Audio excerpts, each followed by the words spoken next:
be a believer. expectations there. I like it.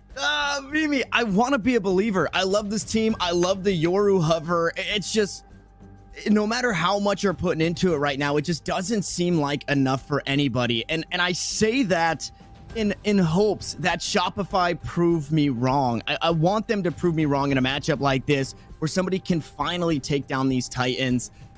Because no matter who it is taking down Cloud9, that's obviously got the jubilation that you would be feeling would be through the roof. So I want Shopify to prove me wrong. I think Cloud9, the 3 maps that we're headed to, it all looks so good. And they're also, you kind of brought it up, Katsumi pioneering that Astra in the Game Changers event, the first one that we saw. I think it's something that you need to pick up for any team, especially in the last chance that you get to. It's a little unfortunate that we see Panini back on the Omen here, but I guess if you're looking ahead towards the future, maybe you don't put all your eggs in this one, Game Changers 2 basket. Wait, Tanner, I'm sorry to interrupt you, but KP just locked Yoru. No way. I wrote in my notes, it's going to take a Hail Mary, and that is a Hail Mary if I've ever seen one. It's kind of like the Sky that I think KP is usually playing on this map. You have the flashes. You don't get as much information, but we get ourselves a little bit of cheese here on Haven. All right. Well, I'm excited to see what tech KP is pulling out on this, if it is actually what she's going to commit to, because that's a confidence play, to be sure, to try and pull something crazy out. It might just be that Hail Mary that they need to pull something off, but kind of pulling ourselves back to look at this SIG agent select in general. Alexis on the Sky, she's always a player that we got to keep our eyes on. She's kind of an unsung hero, I feel like, of this Cloud9 roster. She's normally like mid-board in terms of frags, but the impact she finds with her Sky utility, both in ways of information and in way of just, setting her teammates up for success with those flashes, is huge. I think this whole squad does a ton. No one is a quiet member for this Cloud9 team. But Tanner, without further ado, it looks like the Yoru is real, and it's Cloud9 versus Shopify here on Haven. Yeah, we were sitting in that SIG agents like for a second. I was thinking maybe we have to bring Lucy back in to kind of pilot us until we get into the next one. But yeah, locked in here, starting on the defense, so maybe doesn't have the same amount of power or the same strength. It's quick aggression out towards C-Long. Flash goes through, and again, it's the flashes for KP to try and kick things off. Unfortunately, C9 are ready for it, playing nice and slow here on the default in this pistol round, able to find that first kill, and only a bit of damage traded back for it. So Lori taken away. We'll see how they battle back. 4 players left for the defense. The A site seeming to be the destination, and it should be a retake play here for Shopify. Yeah, KP's gate crash just ran out of time, so now she's basically committed to playing in for this flank. You notice Mel has her alarm bot, so we'll be able to hold that off. But Flowerful trying to make a play forward here, take some pop shots, get some information, but not too much more. And now for this Shopify squad, utility not too great in this. They have the recon on Han to work with, but Cloud9, they've had time to set up a strong post plant. A drone from Annie, able to spot out the player looking to play towards heaven. It not Han. Leave a recon bolt queued up here. Try and get some information on the retake. The smokes are out in the dark covers. Oh, okay. KP can hop on into it, but doesn't find the kills. The frenzy gets a bit too wild. And with 3 remaining, the retake will fail for Shopify. Cloud9 take the pistol. Yeah, I was a fan of that aggression from Shopify down long, because they have that Yoru gate crash, right? That you can commit to this aggression pretty safely, because KP can just get out of dodge. But unfortunately, the coordination is just a little bit off. Lori gets body blocked, falls to Mel, and well, that just causes C9 to rotate and hold a very strong post plant. But I didn't fully notice this in the SIG agents but it's actually Han playing back onto the Sova, because it's KP onto that Yoru. It's Han returning to her old ways, and same with Lori, onto her Jet. So I like some of the comm changes. I don't know if I like the Yoru just yet, but we'll have to see, as it is just the eco round out of Shopify.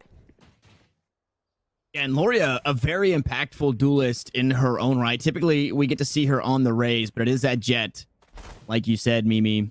Then for Panini is a player for me for Shopify. If Panini is getting things done, I think Shopify is getting things done. Usually they have good results when Panini is, alongside the team, finding the kills that they need.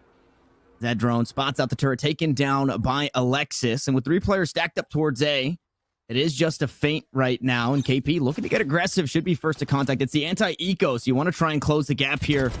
Maybe get a couple of lucky right clicks. Unfortunately, KP just a bit too far for that classic to find any value. And well, the shorty coming right up next here for Lori. Dash onto the side, able to find one onto Jazzy. It's a weapon down, but in an awkward spot. So Lori forced to back away as Mel brings up the rear. The tag to make sure Panini does not see the light of day on the back end of a Nebula smoke. And Lori trying to hide inside the Cloudburst. Shopify down to their last 2. Make it their last one as Flowerful needs to try and do some damage. And, well, unfortunately falls a little flat.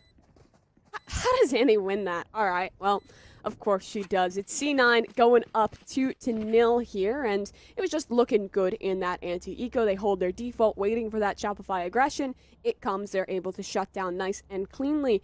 And my question now for Shopify is, how are they going to continue this aggression around Yoru? Because I feel like a defensive-sided Yoru, your biggest strength is either in pushing and having an easy fallback, almost similar to like a Jet Tailwind with that gate crash, or in way of quick rotation. So there's lots of options. There's lots of different tech you can work with it. And this time it looks like KP is playing for that rotation. Notice the great gate crash in towards spawn and KP anchoring down the A site. So we'll have to see how that will work out, as it's both the duelists on Shopify to hold against the Cloud9 advance.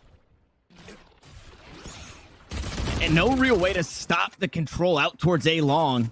And that is the result of that. So 2 quick kills swing the way of Cloud9. One going to be answered back by Panini, but unfortunately not alive for long. Can't back away from the squad.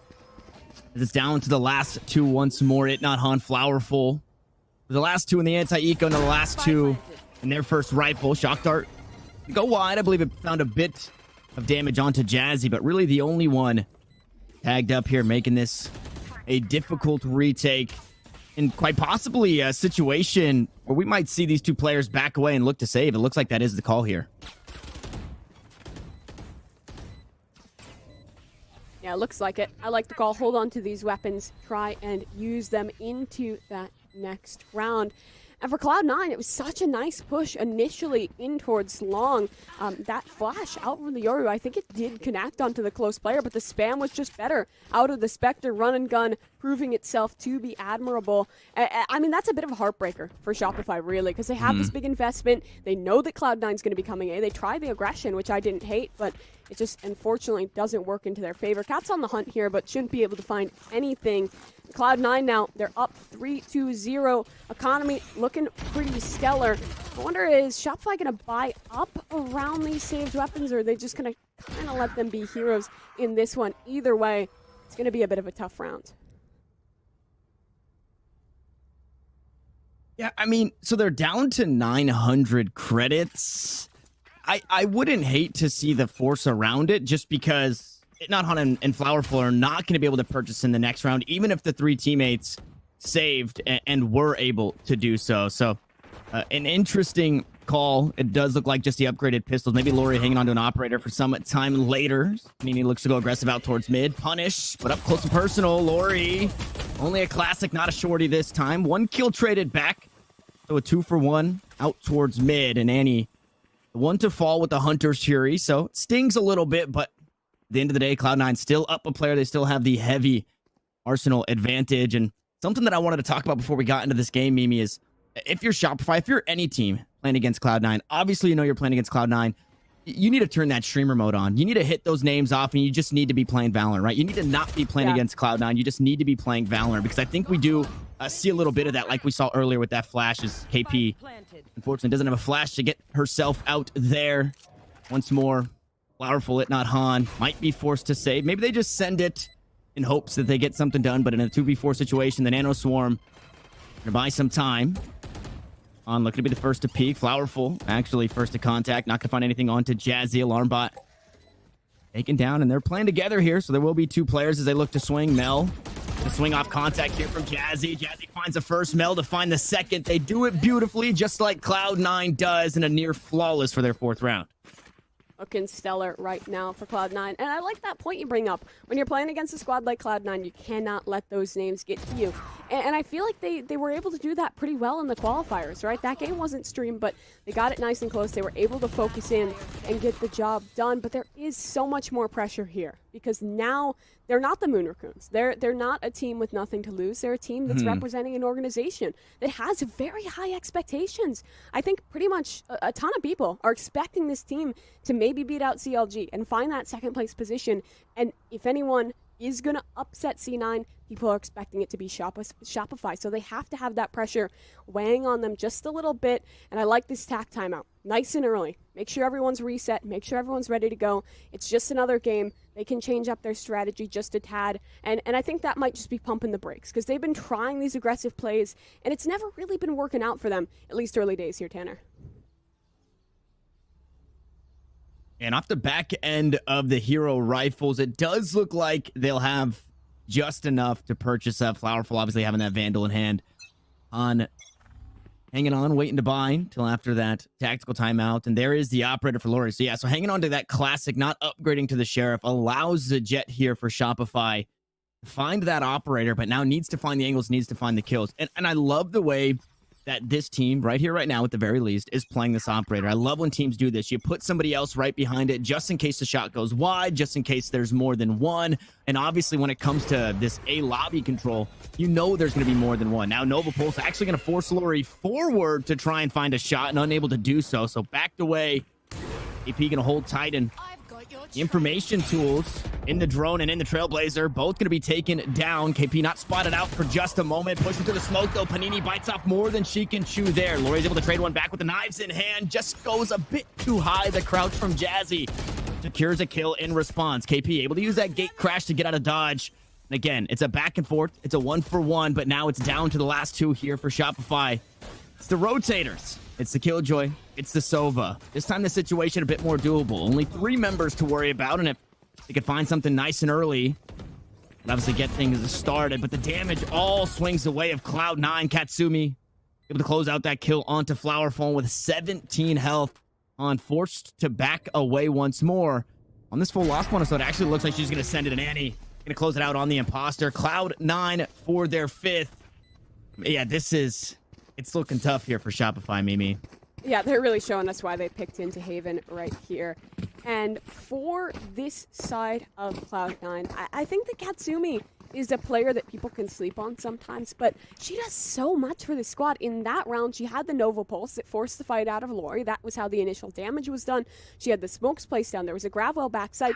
All of this is what caused Shopify to really have to commit to the fight on the site, and Cloud9 had the superior numbers. They were able to come out on top of that fight. So in big way, it was Cat's utility setting the team up for another round here. And well, it could be looking like 6 because it is just the Sheriffs out to play for Shopify. Only ult in play is going to be that Dimensional Drift. But how do you even use that? I feel like we've never seen a Yoru in competitive play, so I don't know how players are going to put it to use. Being put to use. The upgraded pistol here for Lori. That Sheriff gonna get something done as she styles away with the Origin fist weapon there. The gun, unfortunately, out of range, so not able to retrieve, but a great way to get things started here when you are Shopify. You're down 5 rounds. You'll take anything you can get at this point. And the utility's still looking really good. Everybody kind of hanging on to everything. KP still having one of those flashes available, and typically you'll see the Yoru, when looking to make an aggressive play, use that flash off the back end. And, well, I shouldn't have said Yoru. I shouldn't have said anything because the caster curse is just too real. Han now looking for some shots on target, able to find the head of Anydro, and at that range, it's a 1-shot for the Sheriff. So once, finally, we get ourselves a 3v3 retake situation, it's not just down Han and Flowerful to clutch things out. It is just down, though, to the 3 Sheriffs in the hands of Shopify. I look at this util from Cat. It's so oppressive. Keeps them out. There is the paranoia forward. They're trying to fight this, but Jazzy sprays away from front sight. Ready to take another duel. Jazzy for 3. Panini has upgraded a weapon and isolated this to a 1v2. She needs to win over Cat. Both whipping the shots. It's 1 HP. A single shot will do it. Onto the classic. Cat will close. And Cloud9 keep it going. And Cloud9, you can just tell by the way they play, have literally nothing to lose. You beat everybody. So what if you were to lose a series? Sure, there'd be some, some hooting and hollering about it. But you would go down to the lower bracket and you would just win your way out through. So there's no nerves, there's no shakiness. You see Katsumi very low health in that fight, and Panini just not able to find the shots. Enough time for Kat to swap to her secondary, pull out the classic, and close out the kill. Meanwhile, that entire time, Alexis was on the lurk. So should Panini have gotten that, running out of time with the spike, would have needed to stick it and would eventually have fallen to the sky there. It's a 6th round for Cloud9 as we have a technical timeout this time around. And I know that we were having some tech issues before the game. It took us a little bit longer. We had to vamp until we got ready for that SIG agent select. So I wonder if that's the same issues popping up here. But 6-0 now back on weapons.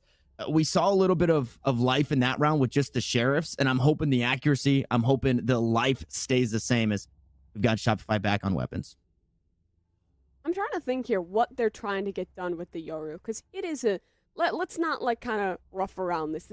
It's a weird pick. I think we cast, was it us that got to cast Yoru once that FPLC pulled out? I don't know if you were there for that, but I've watched one other team. It was FPLC in a Nerd Street event. Pull it out, and it just didn't work for them whatsoever. They got 13 ones. I have yet to see a competitive team who has utilized Yoru successfully, and I really want that to be proven wrong. I want something creative to come out of this agent, because I feel like in the right hands, he can get something strong done. And I think what we've seen from KP has been interesting. Working that aggression, you have the gate crash to get out, using it to play around those rotations. I think on a map like Haven, if we're going to pull out Yoru, Haven's probably the place to do so because it is so large. The quick rotations with the gate crash can be quite beneficial.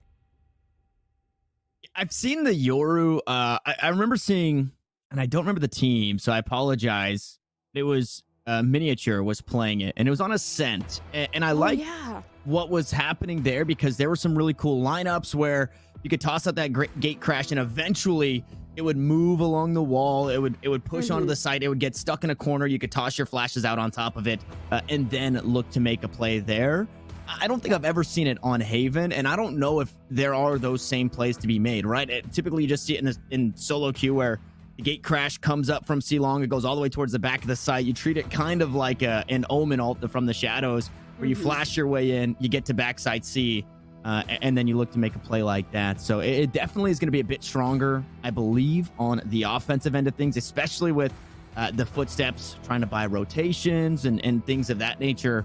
It does seem to be struggling probably a bit more than you would like. I think, although I kind of mentioned KP is, playing the Yoru would be Sky normally, but still flashes either way. Obviously, you can see the impact that the Sky would have on top of that, right? If you're flashing with the Guiding Light, you get all the information. You also have the Trailblazer. You're also able to top off your team. We've seen, I think 3 or 4 out of the 6 rounds, somebody on Shopify is usually getting chipped away at. So it definitely hurts to not have the kit that Sky brings and just have flashes for Yoru on defense.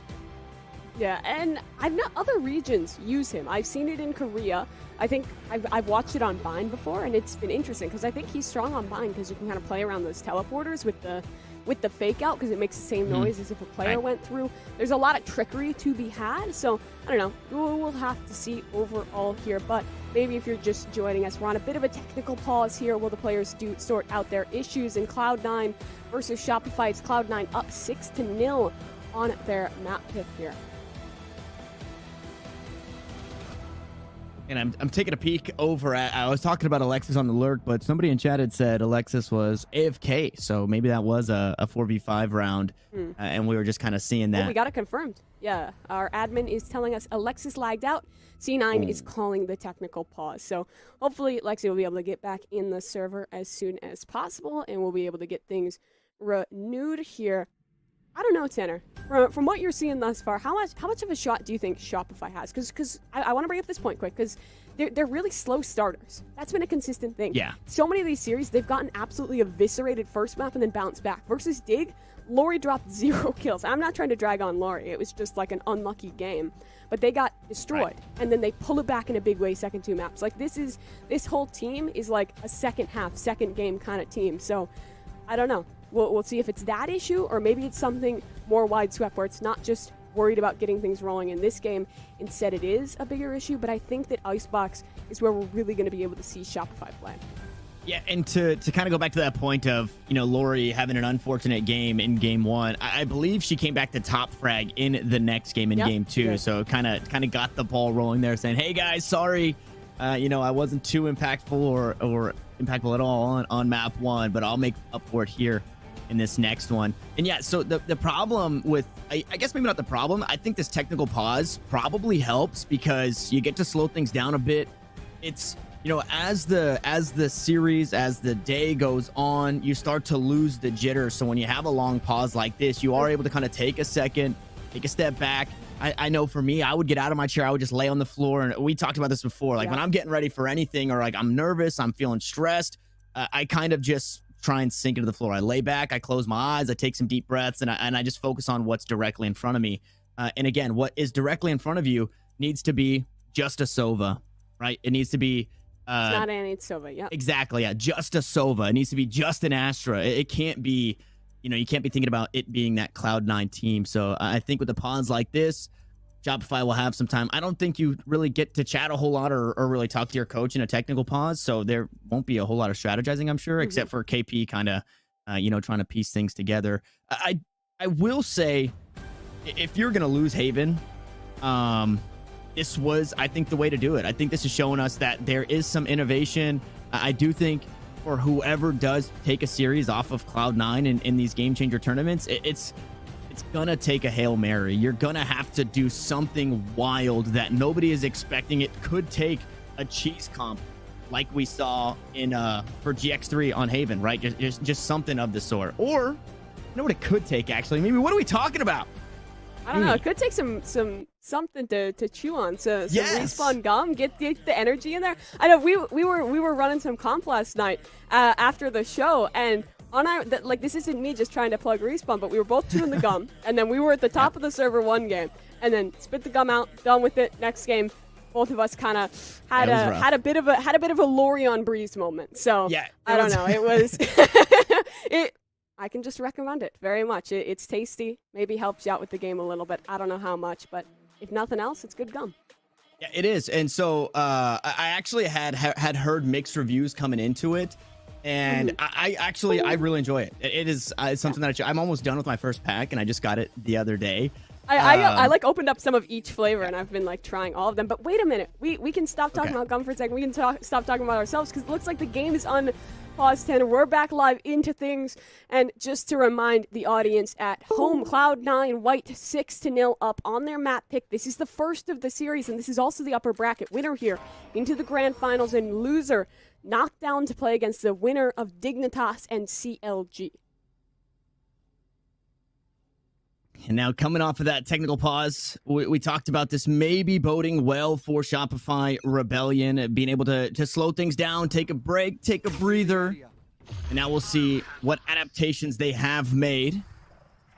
That dimensional drift going to be used down C long to try and grab some information, and all the way up into the spawn. So KP kind of awarded this flank position for using that ultimate. Nobody here to answer. I'm actually going to hop on over towards A, but inside the smoke again. KP had the read. Unfortunately, just doesn't have the shots on target, and it's Katsumi for 2. As Panini trades it back across the map, Han is able to grab 1.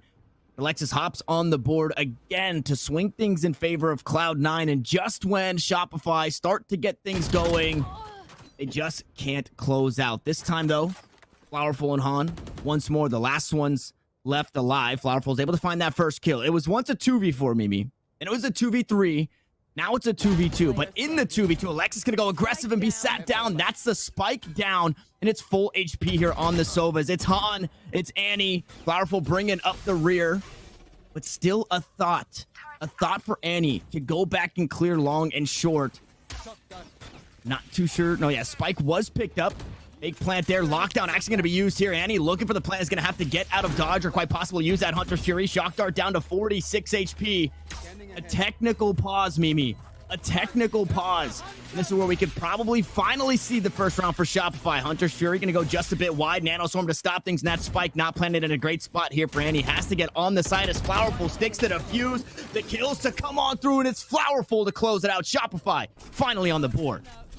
Well, good round out of Shopify there. I like that once they have that player disadvantage, they're immediately back to the aggression. Flowerful working her flank. She shut down onto Mel, and I think that was probably the most impactful kill of the round because she didn't greed to continue the flank. She got Mel. She was like, all right, we have this isolated. I'm going to go back. I'm going to play with Han, and we can just play this in the 2v2. C9, again, I thought it was a good call to get the aggression in there because they needed to shut this down, get this into an advantage situation. Because when you're in that 2v2, if you pull out a piece of utility, you ult, or you're like planting the spike, it's down to a 2v1, and they can just push you and shut you down. So it was the right call, but it is good for Shopify to finally find their way onto this board. A C9, well, they just seem to love the A site. They're again trying to contest this, but this time it's up against 3, Tanner. Oh, and Mel, I mean, they've kind of sniffed out that Lori and KP are trying to play together, so Mel just narrowly missing on a shot there. Lockdown to be used down towards short. It is, and you know, if you're watching some of that tech that we saw earlier, I believe in the open qualifiers as well as in the Masters, you would know just how. Not going to be the case. Excuse me. We do have a player advantage, one of the first we've seen in a really long time for Shopify. So with that one player up, a detainment came on through, so they had to back away. They have to regroup. It's another A plant here for Cloud9 with 3 remaining. On the Shadow's going to be used. Try and get some information on the site. Seekers used for the information as well. Alexis going to find the kill on to the Sova, chopping it down to a 3v3. But low HP. Alexis and Annie need to be careful, as does Kat. She peeks out. She swings too far. She gets taken down. A 3K for Alexis. It's all up to Panini. But of course, it's Annie Dro on top. Huge work there from C9. They pop the Seekers, go aggressive, and just fight the good fight. This is what we're talking about with Cloud9. It's not just that they have experience. It's not just that they have this great strategic depth. It's that when they need to, they can just go huge in terms of the kills. These duels just so well isolated, and that's unfortunate for Shopify because it feels like we're starting to see those cracks. They had man advantage, and then they kind of pushed on in, but some of these players isolated, those trades not fully set up, and now they find themselves 7-1, and Tanner, that's also going to reset that loss bonus into a worse spot. So just the pistols up for Shopify. Yeah, the one thing going for them at the start of every round is that Annie's shock dart goes just a bit too far to find that alarm bot. So B will never be free, even though they might think so. And speaking of alarm bots, they're going to trigger one over towards A lobby. The rest of the squad, though, for Cloud9, hovered up out towards C, and this is kind of the best place to be outside of these close corners, which can be cleared like we are seeing here with the Owl drone. You want to take those long-range battles. Those Sheriffs only going to do 145 all the way down C long, and then once you get on the site, you should have, obviously, that firepower to sit those upgraded pistols down. The gate crash actually spotted. It's going to be taken down, but Flowerful puts one into the side ahead of Mel, and doing so finds another. Flowerful having herself a game here, especially with these Sheriffs. Showstopper going to go out towards CT. Not going to find anything just yet. It's a third for Flowerful, and she is still up, still running. Panini able to find the train kill onto Annie. A 1v2 situation, but only 80 health between both players, and it's Katsumi to go multi-kill again. Panini locking it down, going to step onto the spike, look to go halfway here. Kat surely going to try and spray on through as they dance through the spike. Panini doesn't find the shots. We've got ourselves our very first respawn clutch. Respawn clutch coming out of Katsumi. This is just what Katsumi does. She sets the team up for success, playing back with the Aster utility, and when everyone dies, it's just her moment to shine. So strong in the clutch, and it's another one of these rounds for Shopify that looks so winnable, right? They have it into a man advantage towards the late round, and Cloud9's clutch factor just comes up huge to pull them out on top. So it's starting to get a little rough, starting to get a little painful, but this is, of course, Cloud9's pick. It's still only the first map of this series, so lots of time for Shopify to fix things up. And that's actually pretty cool from Annie, because that's one of the default spots for that Killjoy alarm bot. So if you can pop that nice and early on with one piece of utility, set you up for those late round B pushes unbeknownst to your opponent. Yeah, and isn't that one of those, I think you said this the other day, but if you double bounce it and it takes out utility, Sova actually has a voice line trick shot or something of the sort. So because Annie had been missing previously, they don't even worry about B. But with that double bounce dart and the voice command that you get, they know that B is now open in terms of no vulnerability. You're not going to be giving yourself up unless you're just dashing on through like that. Jazzy to find the first, down to 70 health though, needs to be careful. They look to get pinched. It's not a B take. They're going to push all the way through B. They're going to try and take C, and it's only Panini on the site to try and hold it down. Now KP needs to do something miraculous here. All 5 still standing as that spike gets planted. So now working against the clock in a 1v5.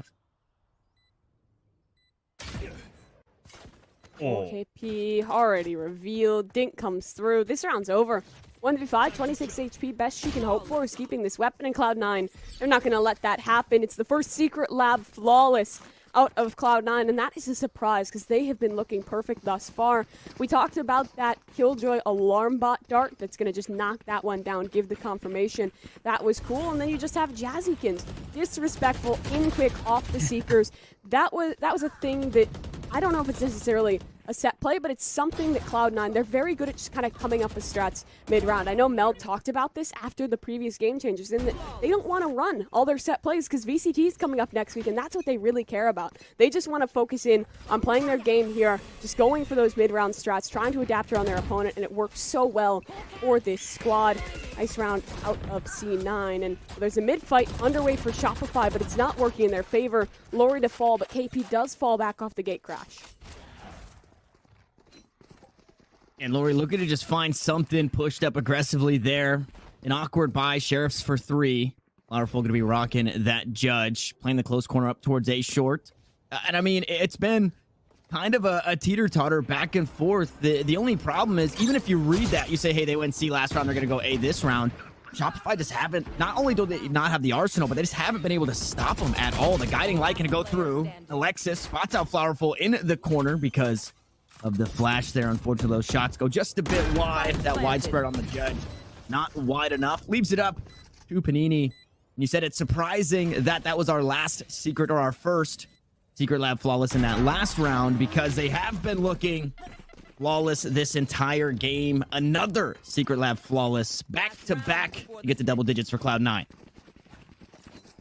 10-1 right now. Best Shopify can hope for is 10-2, and definitely a rough spot to be in. Nothing seems to be going their way. The Yoru pick, I'm gonna be honest, it has not felt effective in really any way. Yes, you get some information off of it sometimes, but when you're 10-1 down, it's kind of looking for pennies, and well, nothing is working out too hugely for this roster. I suppose if they can pull it 10-2 here, win the pistol, there's still some opportunity to at least put up a fight. But Cloud9 just looking indomitable, as this time they're maybe turning their attention towards C. The smoke has been up pretty consistently, for conditioning, so if they want to pop through it, Shopify wouldn't likely expect. Yoru ult for KP doesn't find too much. She'll spot out one, fall back, and hold on to that A lobby, which is actually a good bit of real estate to pick up. However, Annie's drone is going to immediately re-clear that.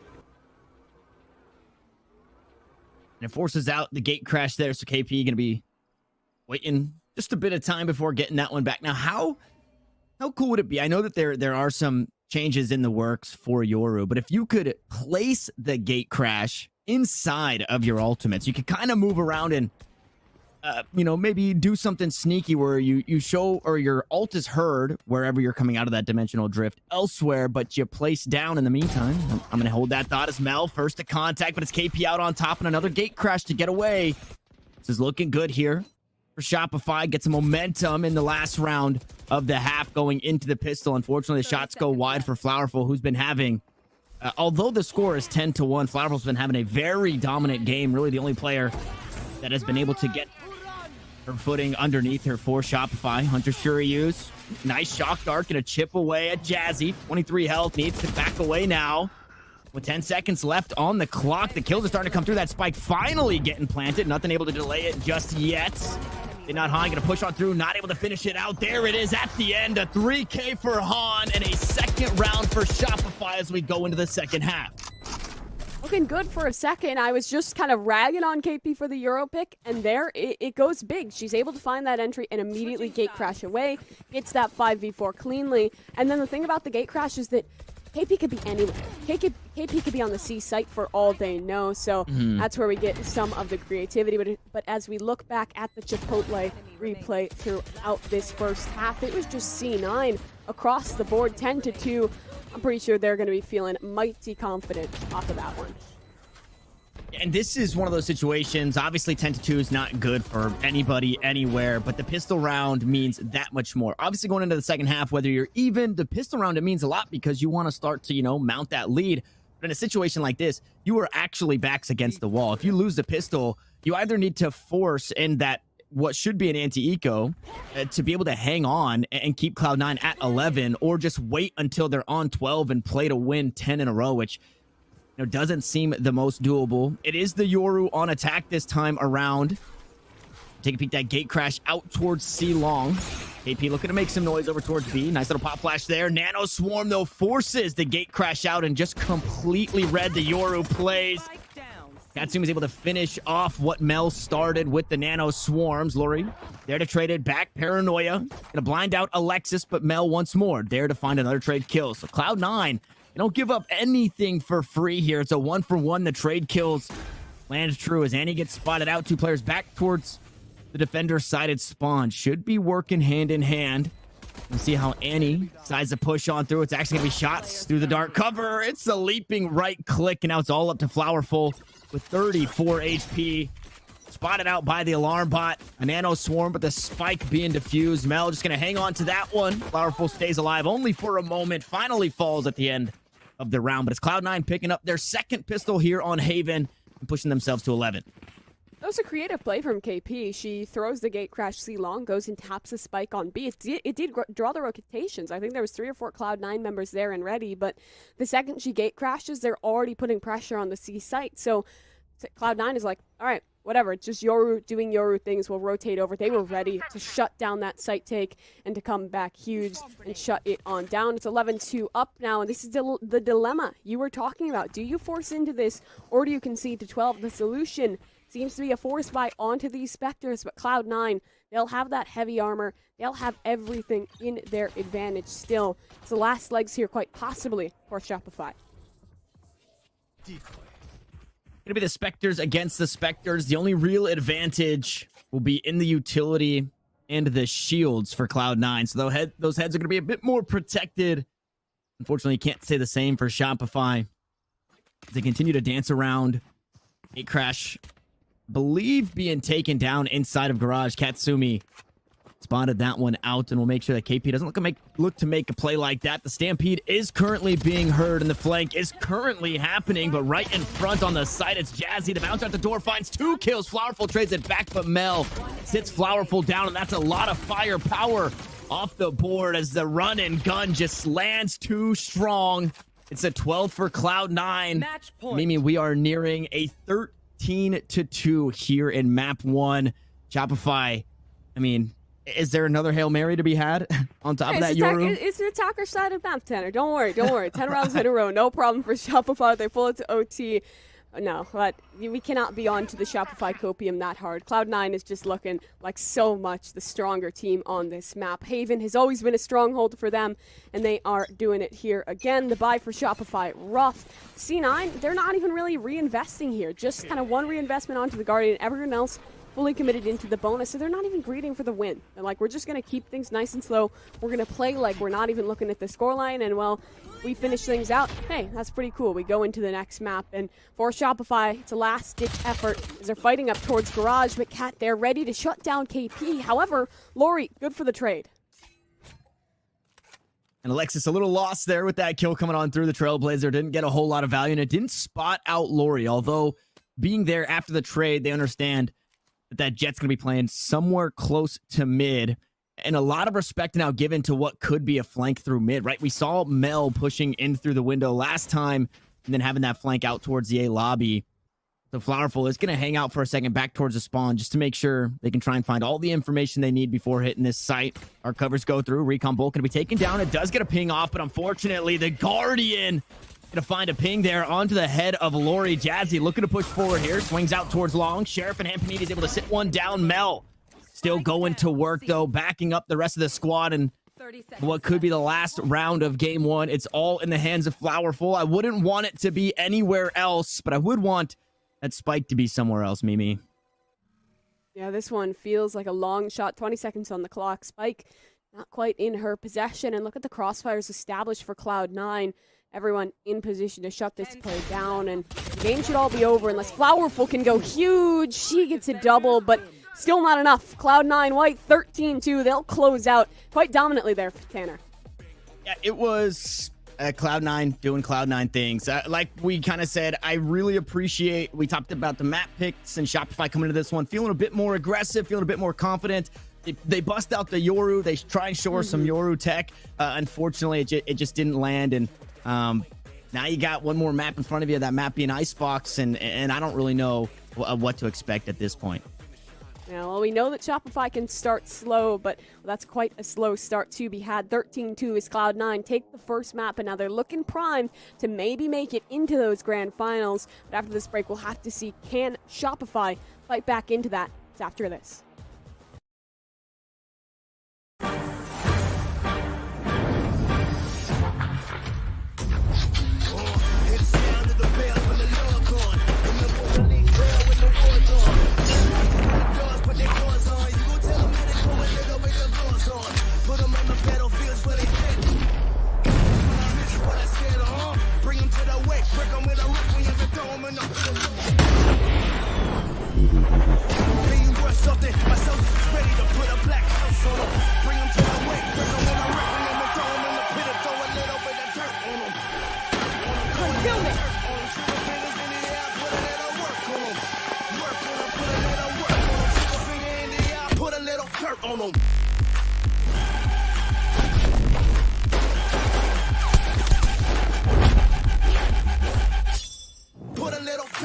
Blocking vision.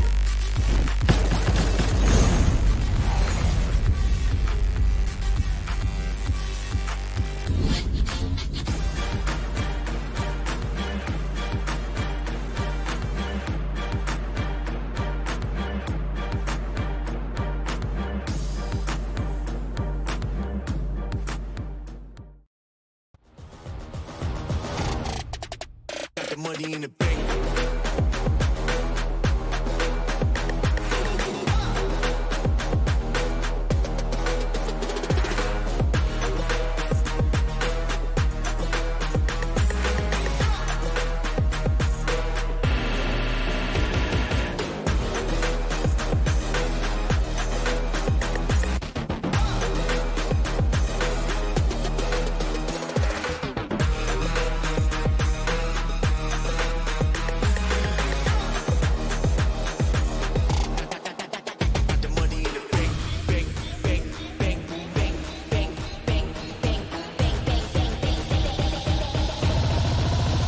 Money in the bank. Hit you with the 808. Hit you with the. Hit you with the bank. Hit you with the. Hit you with the 808. Hit you with the. Hit you with the 808.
Welcome back. All right, C9 White doing things right here on day 1 or day 3, but the beginning here for the Verizon VCT Game Changers presented by Dignitas. It was not the matchup I was thinking was going to happen. You guys kind of touched on it a little bit about it potentially being a C9 for sure sweep vibe. Yeah. Let's get the elephant. Let's talk about the elephant in the room first. Mimi, Yoru, what do you think what do you think Shopify was wanting to do with Yoru, and where did he fail? I think Tanner had it on the head. They wanted a Hail Mary. They wanted something that Cloud9 had never played against and didn't know how to play against. And I'm gonna say it. It was not that. KP did not have a fantastic game on the Yoru, and it's I'm not trying to point fingers at KP for being like a huge issue for this squad anyway, because she wasn't. I liked the things she was trying out there, using the gate crash for the quick rotations, making plays.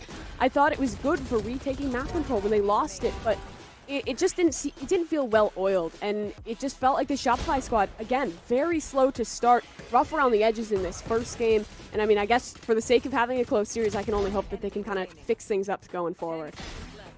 And I like the idea of getting into something like that where you can bust it out. Unfortunately, we're in an online environment, and a lot of times, not to throw kind of ping into it, but Yoru is one of those agents, just like we see in Jet sometimes, where they go to use that tailwind to get away and they get tagged and they end up falling in the middle of that dash animation. I think that can happen with the gate crash. So there's always kind of that in the back of your head, or when you are looking to get aggressive and take a fight, you're getting a few bullets on you before you do eventually teleport away. And so with that, you know, as I saw an interview recently, and Benita, I think it was saying, we need land. Like, for a scene like this, we need land. And so I would like to see more of that tech kind of coming on through, so that way we do get it when it's nice and clean at LAN. What is kind of cool is, at the end of the day, I thought Flowerful was the most impactful, but it's actually our head-to-head in both Jazzykins and It Not Han kind of being the top there. And it was not easy for anybody to be at the top there for Shopify Rebellion, because it was a very oppressive game on Haven. Yes, but it was, as Mimi said, just the first map, so we do have potentially 2 more on deck. So let's take a look at what is to come. Can Shopify Rebellion bring it back on their map pick, which is Icebox, and with C9 on defense? So Mimi, what do you think? Maybe. I'm gonna give you a solid maybe. I'm not gonna give you like a 100% vote of confidence here. I think that they're slow starters. This is what happened against TSM. This is what happened against Dig. They do this a lot, where they do a little trolling the first map, they get stomped, and then they come back in a big way. And if there's a map to come back on, I think it's Icebox. They beat CLG here yesterday, looking pretty good on the map. And CLG, I would say they're kind of like the women's scene equivalent of like someone like Sonics, who's just like has this map as a big stronghold. So good on them to be able to take down CLG. C9 also have a strong Icebox, but they were looking fallible. It got close versus TSM. So I think if there's a road back in, I think it's right here. I think Shopify is warmed up and have an opportunity. Ooh, are they warmed up? We will see. They were only able to take 2 rounds off the first map. Can they get more? Guys, let's head over to our second map on Icebox with those SIG agent selects. All right, Tanner. Well, here it is, do or die for Shopify Rebellion. And I'm really hoping we don't see the Yoru. I'd love to see them just kind of stick with the comp we saw them running versus CLG, because it looked like it worked so well for them. I will say, I think if you're going to do something wonky and pull out the Yoru, Haven, the most defaulty map ever, is probably not the place to do it. An Icebox could get a bit more value. You got the nooks and crannies. You probably could have some lineups for this one, right? Running that gate crash up tube. I don't think we see it. Obviously, we get KP lock-in the Sage here, but I think this would have been a fun map to get it. And unfortunately, I don't know if it really matters right now for Shopify Rebellion, just because Cloud9 again firing on all cylinders, keeping us firing on all syllables. But Mimi, I kind of messaged you this before the game. For Shopify Rebellion, it's Stockify Rebellion through the moon. It's Spotify Rebellion. They're my absolute jam. So it really pains me to see what could quite possibly be a 2-0. But this one just getting started. I like the composition. We're going back to what's normal. We've also got the head-to-head Jet v Jet coming in on this one. And like I said before, when we were talking about It Not Han, on the Jet, it looks like she can just have fun. It looks like that's what's happening. That's why the numbers are so good. That's why she was chosen for the head-to-head. So coming into Icebox, being on the Jet, I think that should be the driving force. Yeah, and obviously, I don't care who wins here. I just want to see this match be as close as could be, because Cloud9, they have not been tested too much in this women's circuit, so I want to see someone giving them a run for their money, and I think this is the place for Shopify to possibly get that done. It is their pretty normal comp double duelist with the double dive. It's the Raze and the Jet for Han and Lori. Flowerful onto her classic KJ, and Panini on the Viper. I like Panini's Viper on this map, just like I really love it from Katsumi as well. I think Kat, for me, really proving herself to be an adaptable controller player, and it's kind of the same boat with Panini, where a couple months ago, both these players kind of Omen 1 tricks who have now really learned into these other agents and are playing adaptable roles within the team. And I think that's actually kind of a similarity between these two, because Bree and KP, you brought this up, that Lori said they needed to relearn how they played it, and well, that they have. Everyone playing into new agents, trying out new creative things, and Cloud9, they have constantly been reinventing themselves throughout their year as a team, but here we have it. Pistol round underway in what could be Shopify's last map in the upper bracket. Will it be C9 to send them down, or could it be an upset here on Icebox? Well, if we're going off of what we saw in the last Game Changers, it would be C9 to send him down. But obviously, everybody loves an underdog story. And speaking of underdogs, are out on top here, attacking out towards the A side. Flowerful to find the first kill with 10 health remaining. I'm going to try and help the team out any way she can. And I think the most important is staying alive. 1 nano swarm in the back pocket. As Jazzy picks one up. And unfortunately, that nano swarm now gone. And very slow take here. Maybe they were expecting somebody else to be on the site, so they wait for a second. But with that kill coming out towards Kitchen, you know that the rest of the squad playing towards mid for Cloud9. The spike will go down. Shopify will now be forced to defend. Fun still tucked in here for the moment. KP spamming away, but the Cloud9 retake coming quickly. However, Shopify out on top. It's 3 frags across the board. Nice shots from Lori, but Alexis somehow doubles down and makes this 1 versus 2 clutch. Now doable. Heal up right now on the wall to work with Spike. Landed directly across from her, but for Shopify, they're playing this together, trying to isolate these duels, but Alexis has another. Han's on 1 HP. She's up and over the top, but Alexis somehow pulls out the 1v4, keeps Cloud9 going as they pick up the pistol. I mean, Tanner, that is a statement from Alexis with the respawn clutch. 1 health. 1 health remaining there. Everybody kind of getting their tags on the Sage, but it didn't matter as we take a look at the Chipotle replay. The wall is up. With only 1 player swinging around 410 like that, she understands that the Jet needs to be coming from somewhere else, and the only real way to do so, because the spike is kind of planted behind that wall, not where the rope is, it's up top. You're expecting somebody to go up on the ropes, off the top ropes, try and make a play. But Alexis just so ready for it. A 4K on the round. And Shopify, they were looking to get some wind in their sails, but it gets completely stripped away by that. Oh my god, that's just... there's no way you can expect that. There's no way you can prepare for that stage of events. But now, Shopify, off the spike plant, they've decided to commit an investment here. Spectres across the board, so a potent buy they can get something done with. But Katsumi got at least 2. There's someone on top rope, and she adjusts perfectly. KP down, so is the spike.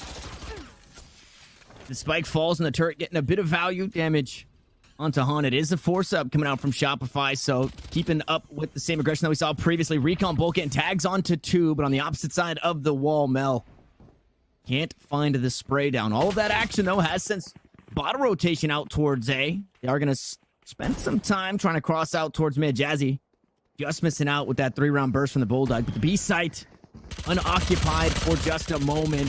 But they should get there right about the same time. And Cloud9 obviously 30 seconds left. Better for a fight here, more prepared for a fight in terms of HP, in terms of shields. And again, the utility as the Boombot goes down. Lori able to go aggressive, strip the Bulldog away from Jazzy, but Annie is there to battle one back. Spike has fallen and needs to get planted. Lori finally going to get that one down, but Alexis has the high ground and finds yet another, and the clock is ticking. It's a 1v3 for Panini, and the force does not go her way. Annie with 3, Cloud9 to 2. Cloud9 looking good there to shut down the buy-ups. A little bit of damage done. It's a spike to be planted again, but not too much more to be written about in that round. I love what we're seeing from Cloud9 right now, because it's just the confidence to take these fights early on. They're always in a position to get it done. In the first round, it was just the aggression out of Alexis, knowing that she could get something done, that she could clutch that out. And it takes that good mental to get it done, and that's what we're seeing out of Cloud9. And for Shopify, well, now maybe this is their opportunity to reset it, because I gotta say, losing a 1v4 on a pistol round to a Sage with exactly a single HP, that's gotta be a tilter. So I like that they're gonna try and reset early here. And this is funny because sometimes we don't see any timeouts taken, and with Shopify we see all of the timeouts taken, sometimes back to back, sometimes just both of them used in the first half. I feel like they're the exact extreme, right? There's never really a middle ground. I would imagine after the back end of this tactical timeout we see one in the next 3-4 rounds if they can't get things going. But it is going to be an eco for the squad here coming off the back end of course, a couple of sheriffs. And I'm not too sure how Han is feeling, but okay. I was gonna say, with that classic, maybe looking into getting an operator on the attacking side, but picking up the sheriff tells me it's rifle only for the Jet for Shopify here on the attack. And, well, it's A only for Shopify here as they look to take this one quickly. Aid forward to clear out back. Janet won't find any teeth, but look at this set of Viper utility out of Cat. That orb denies the plant, and she has lineups directly where you're going to be wanting to plant that spike. So it's so well controlled from C9 because they give up this space, but this utility allows the retake to be very easy once it comes. And you already see Util just raining in. It's Cloud9 mopping up the board. Flowerful now alone, and it's a team ace as well as that secret lab flawless to close things out here for C9. That force up, that was punishing for Shopify. Yeah, that is the force. Very high risk, high reward. If you lose, obviously, you go down a 3 basically for free. And I'm wondering, okay, so it looks like it's another bonus. So you get the double bonus for Cloud9. They're opting in to hang on to the Spectres. The operator has been purchased. Maybe one gun tossed away as Jazzykin's going to be wielding that one. It's out towards mid. It's actually looking to make a play down tube. This could be interesting. Flowerful maybe comes out on top, has the crosshair placement. Unfortunately, not the reaction time. The first kill swings the way of Cloud9 once more as Katsumi plays on the opposite side of the toxic screen. The orb being heard, picked up, dash onto the side. It not Han, punished for it as she looks to get on. The rifle round falls just like that. One kill to be picked up. It was Annie, the only to go down. Shopify just cannot get it going. They can't get the win behind their sails yet again, and they're forced back on a lower economy. Cool. All right. Well, not the best of looks early on here for Shopify. The quick executes not favoring them well, and it's just this utility set from C9 because it's going to soften everyone up, even if it's not connecting those kills. There's Molly's dishing out damage from Mel. The Molly's dishing out damage from Cat. This A site does not seem open for business whatsoever, and if you look in towards B, well, then you have a Jet holding with that operator for Jazzy, and she has the support of Alexis. There's no easy way in here for Shopify, but again, looks like A site is the decision. How will they contend with this utility storm? Shock darts to delay. Now they are taken off the table. We'll see when those snake bites get sent out as well. Showstopper going to be used, but it's going to be answered back by Mel. The Vandal comes out on top of the rocket. It's the first kill to swing the way once more of Cloud9. The rest of the squad from Shopify looking to push on, and Pistols might not have what it takes. That spike falls. Annie going to right her wrongs from that last round, picking up 2 kills, dropping the spike carrier, and only 1 falls in this. Cloud9 with 4 standing, pick up their 5th. I don't know, Tanner. I feel like the Stockify stocks are starting to crash because they have not found a solution anywhere for this Cloud9 roster. Yes, it's defense. You expect to see the defenders on Icebox here at advantage, but they just haven't found any way in. Maybe it lies somewhere towards mid control because that's the only place where there isn't like this heavy storm of utility. But you see, even here, Mel has a turret. There's no easy way. And what I love from C9 is they're winning 5-0. They're still adjusting. They move over the upper of Jazzy to try and make a play forward here. They have Mel on the Viper towards the B site. It's so hard to read into this when it's ever changing. And ooh, the leg does connect for Jazzy, but KP stays alive for the moment. However, she didn't use the tailwind. Jazzy can double dip. Yeah, still hanging out, postured aggressively out towards pipes just in case anybody hops up. And with that shot, it forces out the healing orb. So KP not going to have that one online for the next 30 seconds or so.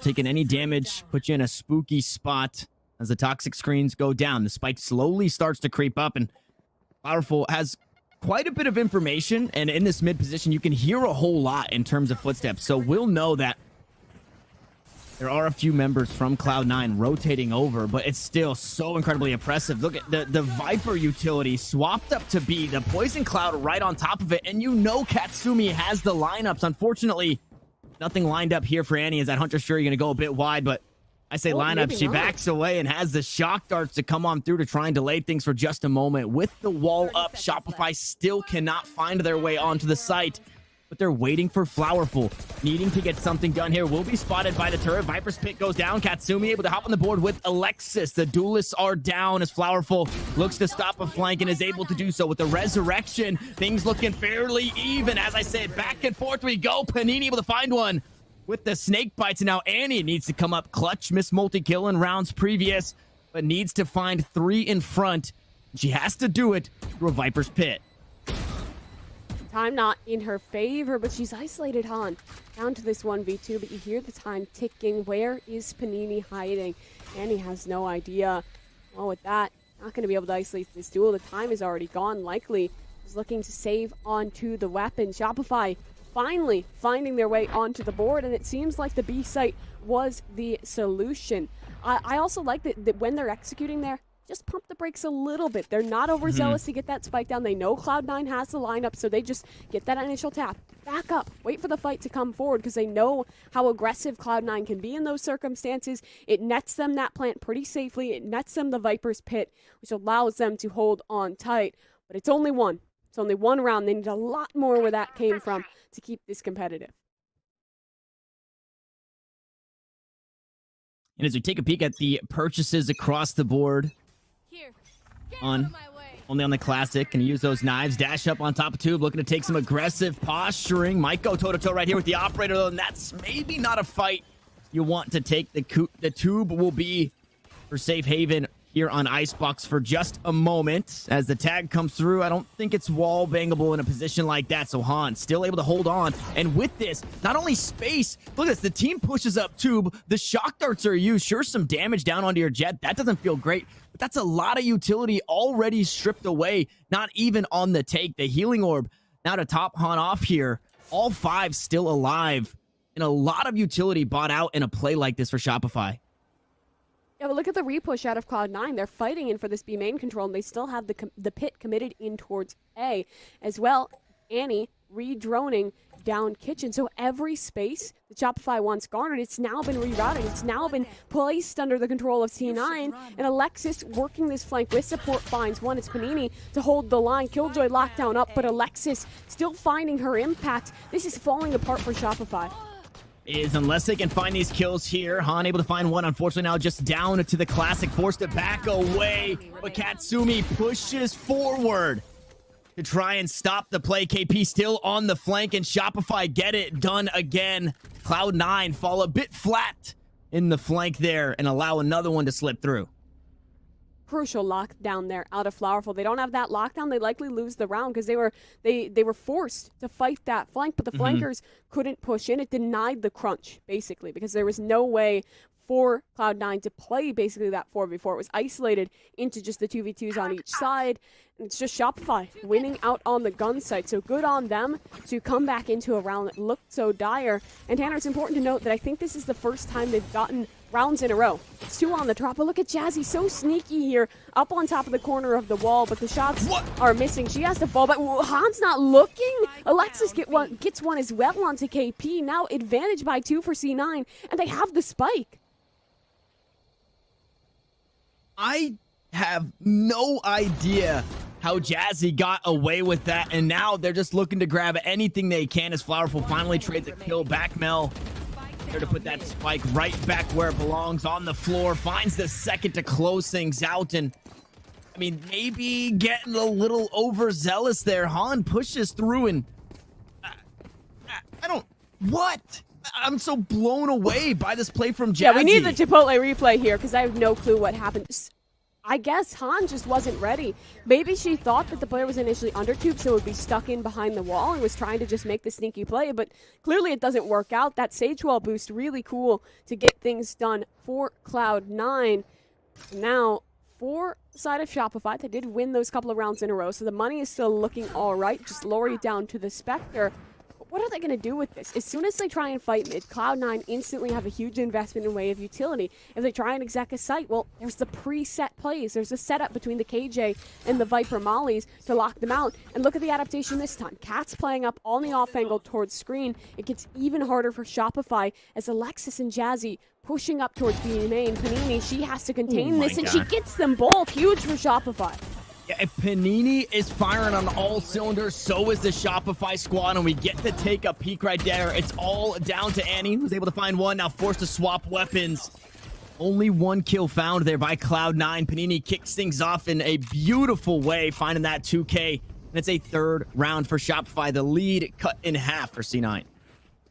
C9 finally get predictable. They've been pushing up B main pretty consistently. Panini ready for this. Just really great work to isolate those duels, hit the quick headshots, and find the success for Shopify. It's 3-6 of Cloud9. And I want to see what we're doing with this utility set of Viper. It is that Poison Orb in towards mid to give a little bit more space to work with. Is for Cloud9, only one player actually defending B main proper.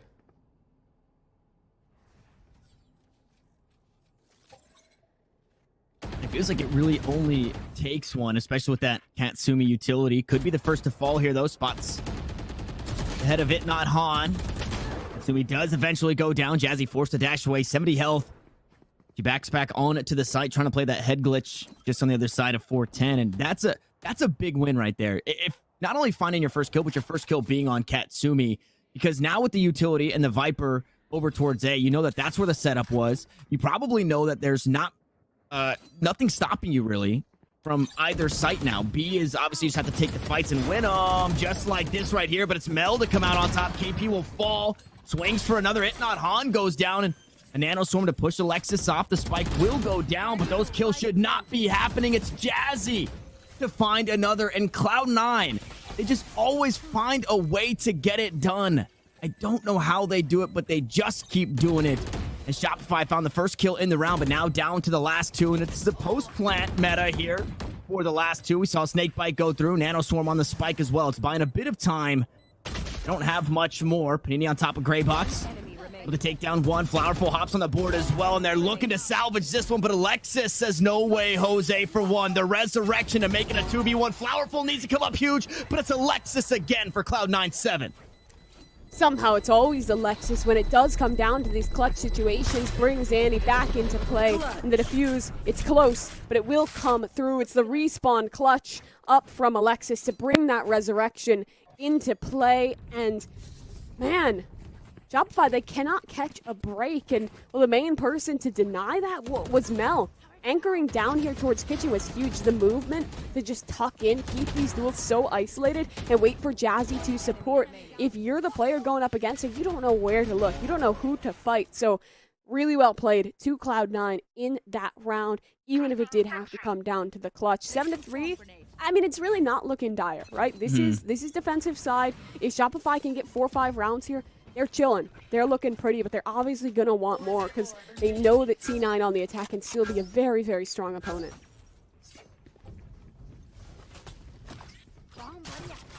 And Viper's wall, a toxic screen out towards A. It doesn't feel the most impactful sometimes. The Viper's pit, though, on the other hand, feels a whole lot more impactful. It's Han and Jazzy go toe-to-toe. It's Han to come out on top, though. Lori looking to go aggressive out towards the spawn, taking the fight right to Cloud9. It's a 2-for-1 as that spike goes down. They are going to back away. A lockdown comes through. Might just push him out in time, though. So lockdown's actually going to be traded out, but the Hunter's Fury going to secure that kill. So Shopify, no lockdown to be had. Han now playing the high ground. And I don't know if they can get back into that Viper's pit. The dash on through, but Annie's ready for it. KP playing aggressive, able to take down the opposing Viper, and Annie on the way to find an ace. A 1v1 situation to get it done. The Snakebite to work around. There's the kill. There's the ace, and Annie gets it done.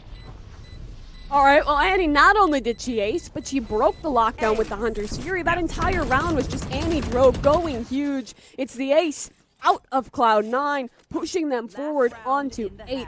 And I just love the way that they isolated that with the Killjoy lockdown of their own. Trade out theirs, forced them into the back lines, and then you saw that Katsumi got aggressive there, plopped down her Poison Orb in main. This forced Han to have to make the play. I think you brought this up yesterday. Good saying, make them make a play. Cloud9 is so good at forcing their opponents into uncomfortable spots, and, well, it was Annie to be the hero. It was the teamwork to get her going. 8-3 now for Cloud9. And with how C9's looking, this could still be a 9-3 half up now for this Cloud9 squad. And it's, I mean, kind of a yard sale buy, right? You see the Bulldog, the Guardian, the Spectre. It doesn't look all that great right now for Shopify. Han first to contact once more. This time it's Jazzy there, not Katsumi. As the knives come online, things get a whole lot more difficult. The Resurrection and even the odds once more. So we will have ourselves a 5v5. And with a tag, Lori forced to back away, dodges out on the knives. Oh my goodness, but it doesn't matter. The one tap is there right behind it. One knife queued up, and I would imagine we get a reset there if the one taps keep looking that good for Jazzy. Jazzy, so crisp. And now for Shopify, Spike is committing itself in towards mid. I think Mel is still in range to have her utility up, so Katsumi able to play around that. It is just the Sage of Alexis anchoring down on the proper. Careful, waiting here for a moment still. Katsumi will check on this, but the timing eludes her. Steps made, but the turret's still up. That should shut this all down. This 1v1 could matter in the way of the round, and well, it doesn't go the way of Shopify. KP up the boost, picks off one, and Han another, but it's cut down to KP, and Alexis will deny that clutch. That round, it felt a little scattered. We had some like isolated duels across the board, nothing really working in the favor of Shopify, and it sets Cloud9 in a great direction. 9-3, I mean, they're looking to get this closed in under 2 hours. They want to get straight on into the grand finals without too much sweat. And in this Chipotle replay, might just look kind of like an Alexis highlight reel. Had some really strong rounds coming out of the Sage there. This being another one, the Resurrection to make it a 2v1 to win out another round. And I love the aggression that we saw from Shopify. Unfortunately, things just fall a little flat. And I want to give credit to kind of what we've been seeing and what we really saw in that last round. But the turret inside of Kitchen, it completely stops any...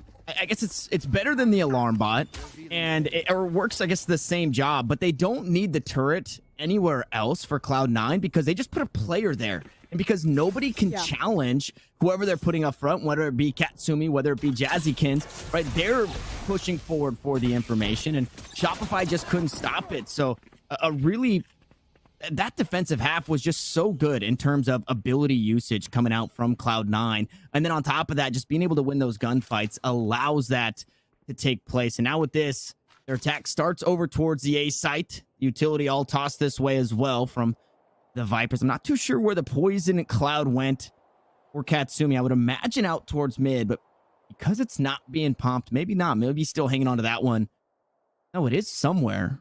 I guess on the site, it looks like I think I saw it on A nest. side. There's one in towards main, there's one up towards nest. So both the Vipers committed their utility there. But in way of committing, it's C9 pushing towards mid. The wall isolates these duels. Annie holding the flank stoically. A double there for the Sova. And Alexis just fighting back in, cuts it down to one. Panini alone, clutch at her hands. It's a 1v5 to boot. There's already a player on the hunt. Jazzykins ready for this. Has the shutdown. It's a secret lab. Flawless. Another statement round in the pistol. And silly of me, very silly of me, to assume that Katsumi would be hanging onto the Poison Cloud and a Snake Bite to play in the post plan, because obviously they're just having a heyday here, fragging out on Icebox. It's another pistol round picked up as well. They should have lost the first, and I think if they lost the first, Shopify would be in a lot better of a spot. Obviously, you get 2 rounds for free, and then you pick up the other rounds that you grabbed in the middle of the game on your buy rounds. And then you're looking at, maybe a 5-7 half. Losing this pistol, again, just no wind in the sails as we get that tactical timeout. Is a little bit further than I was expecting to see it, but they're second, no less, for Shopify. And I'm wondering, they're one more round ahead than we were on Haven, Mimi. Are we Is this a timeout to say, hey, do we force right here? Do we just try and force what we can? Or is this a timeout to say, hey, we're hanging out here. They're going to go to 11. That's A-okay. Then we start to battle back and we figure it out. I think all it has to be is saying we take it round by round. It's only 7 rounds away. That's doable. We talked about the idea that they need to ignore that this is C9. Well, now there's another thing at the top of their screen that they cannot be looking at, is that scoreline.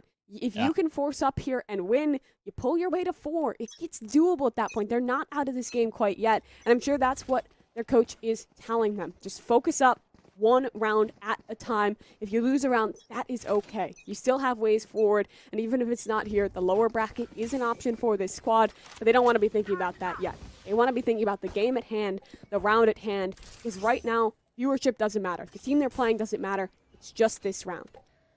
And they actually flexed a force there for a second, saw Stingers and Armor bot up, but they opt into just hanging on to the classics and looking to play these tight corners. We got a nice little crossfire here, Lori into KP. There. Maybe catch out Mel playing all by herself, but it is just an alarm bot down and maybe a back away. So they concede the B side as Lori swings out for maybe a bit of information and possibly gets spotted. No, doesn't get spotted, but this time it's not just Mel alone. Annie right behind. They're able to find the kills, no less. It's 2-2 for Katsumi and Mel. And it's all down to it, not Han, who's creeping up towards the kitchen. And Katsumi licking her chops, looking for a 3K. It's Alexis to steal it away for a Secret Lab flawless. All right, well, 11-3 on the board right now. This Cloud9 squad just looking so incredibly strong. No one having a quiet moment in this matchup. For Shopify here, they have guns to work with in this round. Still going to be a ways away from most of their ultimates. The question is, how are they going to get this done on the defense? They seem to be committed pretty heavily in towards A, and I don't hate this call. It's one of Cloud9's favorites. Even when they don't commit A, they'll normally pressure it early on. And if you can get a little bit of aggression going, try and shut down an early pick here. It works well. But look at this nice utility set. Dart will reveal Han's aggressive play. There's a slow orb to deny the push. It's so well controlled out of C9, and will Lori, the spray control, not working. Annie bests her and sets Cloud9 in the direction of match point. Both Han and KP trying to play that head glitch. 1-4-10. This is quite possibly their only full buy round here, unless Shopify can squeak something away. Able to find some damage against the Bulldog of Jazzy. Katsumi, though, in the meantime, and all that ruckus slowly starting to creep up.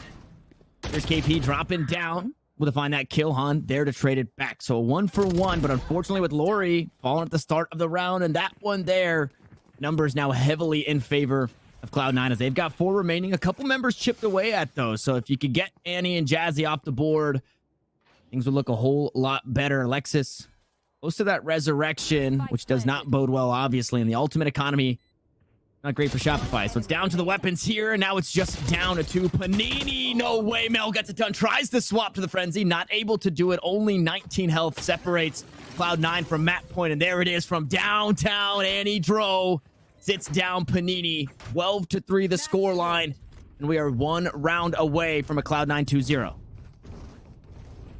Cloud9, they're just looking so strong right now. Mel's lurks coming to fruition in a big way in a couple of these rounds now. When I was taking notes before this matchup, I just wrote Mel-Viper, parenthesis, rat, close parenthesis. And, well, she's living up to those rat ways because she is always on the lurk here, always kind of that last person to be able to shut out rounds, to keep the closes nice and clean for C9. And, well, on the verge of match point, Jazzy has this operator. Cloud9 definitely looking to close as it's another yard sale buy out of Shopify.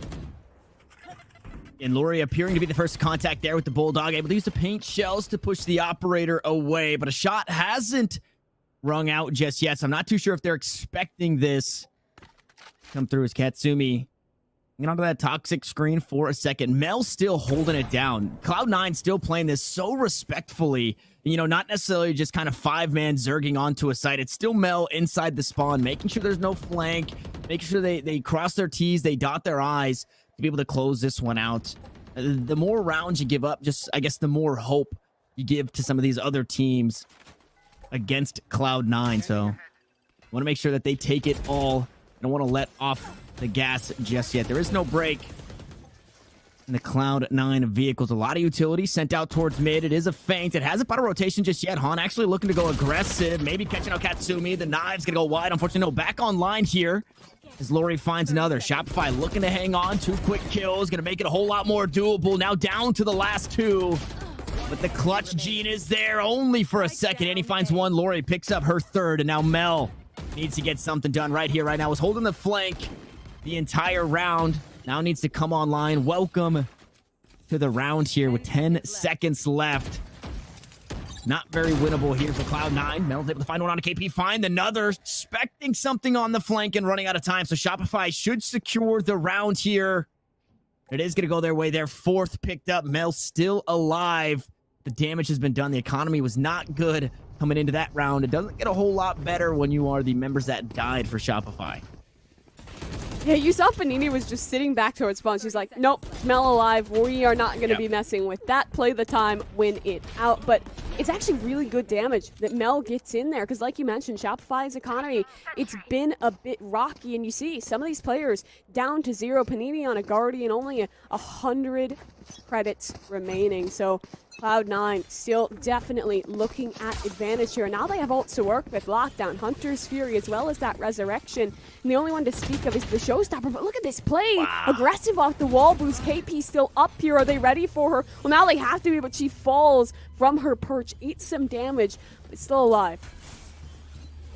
Not really the way that you would like or have to use the healing orb, but the way they have to use it, no less. Lockdown going to push everybody off the side and already down a player. The cheeky strats just didn't work out. It was sniffed out, and Lori, first of all, it's a Showstopper no longer available for this squad. That's it, not Han no longer available as Jazzy goes right back to it. They talk about her 1 tap, so she finds another Flower Bolt there to trade it. A 3v4 situation. Should be a comfortable situation for Shopify as they found themselves here so many times thus far in this series. KP, the last one standing. Annie and Mel able to close things out. They did a bit better, but it wasn't enough to stay in the upper bracket. Cloud9 White move on. Cloud9 White, they are proving why they are the queens of Valorant here. Yeah. Just dominant there, let's be honest. That was not very close at all. Icebox, it was looking all right towards the end there, but it was just always Cloud9 seeing just full advantage in their favor. And well, to close that one out, break it down, we got Lucy back with us. Oh my gosh. C9, all right, first of all, super impressive, but I want to spotlight Annie. First of all, she's so impressive on Sova. I just can't get over it. The recon bolts always put out at the right time, lighting up the opponents, giving her teammates the opportunity to find those picks. And if not, here comes Annie to clean it up. Clutch Queen, or coming in just, as I said, just to flush them out. Or Tanner, as we saw in this one, that ace coming out in that one matchup. Yeah, it was, that is, Cloud9 is known for their experience, right? Everybody knows when they talk about the Cloud9 team, they say, well, these ladies have been around together. They've been playing for a really long time. And you get a bit of a taste of that, obviously, in their wins, but more importantly, in their clutches, right? The clutch gene. Alexis, in this one, this is the very first pistol round, and this, like, sets the mood for the whole game. All of these Chipotle replays feel like either an Alexis clutch or an Annie clutch. I know Jazzy got in there a little bit, and we do have a bit of the Shopify footage, but, I mean, when it comes down to it, Cloud9 are they just have the gene. You know, they just have the gene. They have the experience. Yeah. I talked about it a little bit coming into this, where they're a team that they have no worries and they play like that. So when it's a 1v4, they just send it. When it's a 2v4 or 1v5, whatever it may be, they just go for it and it works. And imagine what that does to the mental of Shopify. You get reamed in your first match. You go 13-2, and then you start things off. You're like, all right, guys, we're resetting. Yeah. And then Alexis clutches a 1v4. Like, that's just so painful. And I mean, 13-4, scoreline looking dominant. C9, I don't know, just indomitable this matchup. So good. I mean, Shopify Rebellion, though, props to them. They have great firepower. But Mimi, I mean, C9 just leaves very little room to give Shopify even the ability to use their guns. All right, well, with that, I don't know. I was just gonna say, look at Annie Dro. 3.7 Yeah, KD. that's sick. 317 combat score on the Sova. Mel, everyone here almost has a 2.0 or higher KD. Like, no one... There was just... The kills were all coming up C9. The strategic depth was behind him. The firepower was behind him. I don't know. That was just incredible to watch out of C9. So perfectly played. Yes. And so we need to crown our our Nick's professional makeup match MVP. Guess who it is? Hey, it's Annie Drower. I quote, I have to say this. She says, it was kind of a stomp, the first one. She's speaking about the Game Changers one.